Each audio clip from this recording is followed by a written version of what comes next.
നമസ്കാരം സുഹൃത്തുക്കളെ, ഒരു സംശയം ക്ലിയർ ചെയ്യാനാണ് ഇന്ന് ഈ വീഡിയോ ചെയ്യുന്നത്. 9 വർഷമായി പീഡനക്കേസിലെ, അതും സ്വന്തം മകളെ കാമുകന് കാഴ്ചവെച്ച് കൊന്ന് കെട്ടിത്തൂക്കിയ കേസിലെ പ്രതികളെ ആരാണ് സംരക്ഷിക്കുന്നത്? 3 പ്രാവശ്യം കൊണ്ട് പഴയ മുഖ്യമന്ത്രിയായിരുന്ന ഇന്നത്തെ പ്രതിപക്ഷ നേതാവിൻ്റെ മകൾ വീണ തൈക്കണ്ടി ഇഡിയുടെ മുന്നിൽ ഹാജരായി മൊഴി കൊടുത്തു. എന്നാൽ അവരെക്കാൾ എന്ത് സംരക്ഷണമാണ് ഈ പീഡനക്കേസിലെ പ്രതികൾക്ക് ലഭിക്കുന്നത്?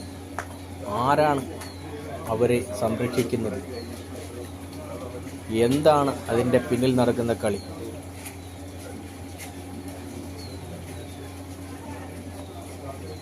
പണത്തിൻ്റെ ശക്തിയാണോ, രാഷ്ട്രീയത്തിൻ്റെ ശക്തിയാണോ, എന്താണ്? എന്തായാലും സത്യം ഒരു നാൾ ജയിക്കും എന്നുള്ള വിശ്വാസത്തോടു കൂടി ഞാൻ പോരാട്ടം തുടരുകയാണ്. നല്ല വക്കീലന്മാരെ കിട്ടുന്നില്ല, കിട്ടുന്നവന്മാരെല്ലാം പൈസ വാങ്ങി ചതിക്കുകയാണ്. എന്ത് ചെയ്യാം? എത്ര ചതിച്ചാലും ഈ വക്കീലന്മാരൊന്നും നേരെ ചൊവ്വേ മുകളിലോട്ട് പോവില്ല, പുഴുത്തളിഞ്ഞേ പോകത്തുള്ളൂ ഇവന്മാരെല്ലാം. അങ്ങനെയാണ് കണ്ടുവരുന്നത്. ആളൂരിൻ്റെ അവസ്ഥ കണ്ടില്ലായിരുന്നു? എന്ത് ചെയ്യാം?